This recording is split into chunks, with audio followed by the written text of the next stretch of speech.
नमस्कार। अक्षर श्रृंखला के एक और बेहतरीन क्वेश्चन के साथ हम लोग अपने इस वीडियो को स्टार्ट करते हैं। क्वेश्चन है B, C, G, P, F। उसके पश्चात प्रश्नवाचक चिन्ह दे रखा है और आपसे पूछा गया प्रश्नवाचक चिन्ह के स्थान पर विकल्पों में से क्या विकल्प आएगा। यदि हम इस क्वेश्चन की लाइंस को केयरफुली देखें तो सबसे पहले आपके सामने लिखा है B, उसके पश्चात C, G, P, F, प्रश्नवाचक चिन्ह। यदि मैं अक्षर श्रृंखला को अच्छे से सॉल्व करना जानता हूँ, मेरी कमांड बहुत अच्छी है, तो सबसे पहला टास्क ये होता है कि आप लेटर्स की पोजीशन लिख दीजिए। तो B की पोजीशन होती है 2, C की पोजीशन है 3, G की पोजीशन है 7, P की पोजीशन है 16 और F की पोजीशन वापस से 6। ठीक है, ये लिखा हुआ है। अब मैं सीरीज सर्च करता हूँ तो B और C, यदि B से आप C पे चल रहे हैं तो आप देखिए C के क्रमांक 3 और B के क्रमांक 2 में अंतर कितने का हो गया? 1। तो अंतर आपके पास कितना आया? 1 का। C का क्रमांक है 3 और फिर हम आगे गए G 7। तो आप देखें 3 और 7 में जो डिफरेंस आएगा वो कितने का आएगा? 4। कितने का अंतर आएगा? 4। 4 को क्या मैं 2 का स्क्वायर लिख सकता हूँ? आप कहेंगे हाँ जी सर, 2 का स्क्वायर 4। ठीक है, फिर देखिए 7 और 16, अर्थात G का क्रमांक है 7, P का क्रमांक है 16। 16 और 7 में यदि आप अंतर करें, अर्थात 16 में से यदि आप 7 को घटाते हैं तो आपके पास कितना आएगा बेटा?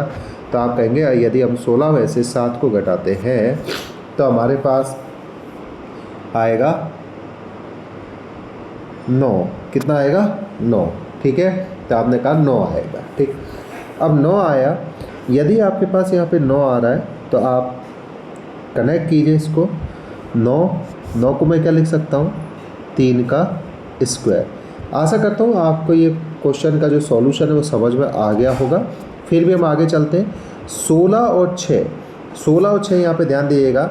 P से यदि हम लोग Z पे जाएंगे तो आपके पास अल्फ़ाबेट सीरीज एंड हो जाएगी और Z का क्रमांक जैसा कि आप सब लोग जानते हैं कितना होता है? 26।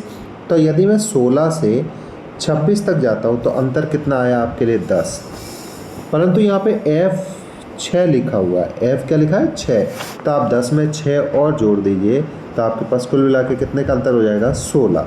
ठीक है, तो 16 अर्थात क्या हुआ कि P से F जो चलेंगे वो कितने का स्क्वायर होगा? 4 का स्क्वायर। ठीक, तो आपको क्लियर कट सॉल्यूशन समझ में आया होगा कि B से C पे जा रहे हैं तो आपके पास 1 के स्क्वायर का डिफरेंस है।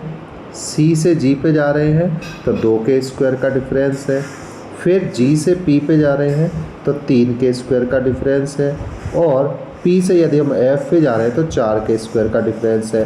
तो आगे F से क्वेश्चन मार्क पे जाओगे तो कितने का स्क्वायर का डिफरेंस आएगा? 5 का स्क्वायर। तो 5 का स्क्वायर आपके पास कितना होता है?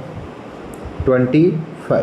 ठीक, तो मेरे को F में, F मीन्स F की पोजीशन है मेरे पास 6 में 25 ऐड करना होगा। लेकिन ध्यान दीजिएगा आपके पास टोटल अल्फ़ाबेट्स ही कितने होते हैं? 26। ठीक है, तो हम लोग 6 में इफ़ 20 ऐड करेंगे, 6 में इफ़ हम लोग 20 ऐड करेंगे तो 26 आएगा। हमें ऐड कितना करना था? 25।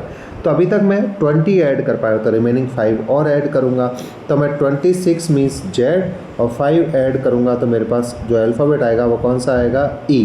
तो मेरे पास इस क्वेश्चन का जो आंसर होगा वह E। तो क्वेश्चन मार्क की पोजीशन पे आपके पास जो अल्फ़ाबेट आएगा वो कौन सा अल्फ़ाबेट आएगा? E। क्लियर? तो ये एक एडवांस लेवल का क्वेश्चन था। यदि आपको ये क्वेश्चन समझना है तो इससे पहले कुछ बेसिक्स क्वेश्चन के साथ प्रैक्टिस जरूर कीजिएगा, तभी हम इस तरह के क्वेश्चंस को कनेक्ट कर पाएंगे। तो ये सीरीज़ आपको बहुत अच्छे से समझ में आई होगी। वीडियो को लाइक कीजिए, अपने मित्रों के साथ शेयर कीजिए, साथ साथ चैनल को अवश्य सब्सक्राइब कीजिए। Thank you.